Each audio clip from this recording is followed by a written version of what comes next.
Hey guys, welcome back to the channel. Today I'm going to be showing you guys how to scrape this page with stock statistics, which will be an alternative to the page we scrape in Yahoo Finance. And within the page we want to scrape, we have fundamental data, which will be useful for us and a little bit more complete than Yahoo Finance. So we have price statistics, dividend yields, important dates, we have market cap, short selling information, share statistics, fundamental data from the income statement, the balance sheet, analyst forecast, valuation ratios, stock splits, enterprise value, financial position, financial efficiency, margins, and taxes. And within R, I'm going to be able to pull these tables and format the numbers since these have special characters such as commas, dollar signs, and percentage signs. So let's go to our script.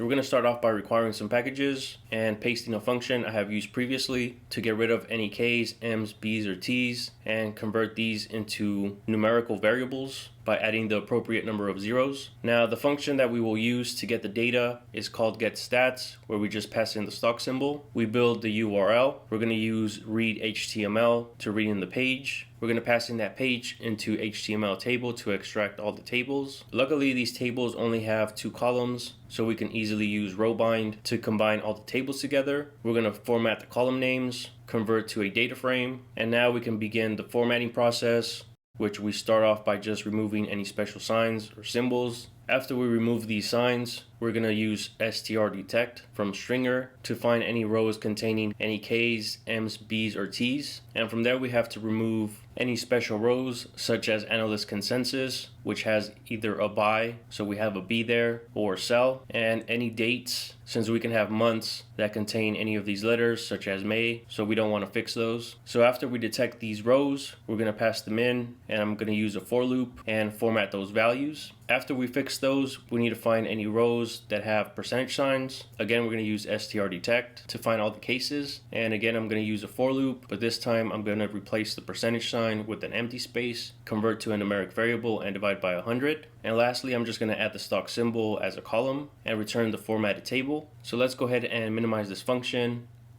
along with the function above and run an example.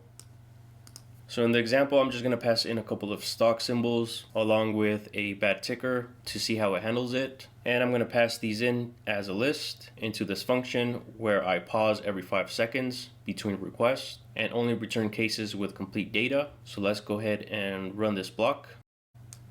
And out in the console, you'll get a printout of what ticker it's getting. So I'll go ahead and speed this up. And after it's done getting the data, we just need to remove any empty list in case it was not able to get a certain ticker. So we'll go ahead and run that line. And again, we're going to use do call rbind to row bind all of the results into this variable called table. And if we take a look at table, we should now see the formatted values, the particular tag, along with the symbol. If we keep scrolling, we'll see a different ticker. So we had Apple, Tesla, Google, SPG, and MCD. Now you can highlight any variable and we'll do a search and it'll highlight all the instances that meet that criteria. You could do it this way, or from R we can just view the subset. So here I'm just going to subset the EV over EBITDA. Even though we formatted the value column, it'll return the values as characters. So I can't sort highest to lowest on values that I did not format. But if you want to do some formatting, back in the R script, I have included a section where we just assign the tab we want to analyze. So here I'm just going to take a look at dividend yield. I'm going to convert all the values to numerical.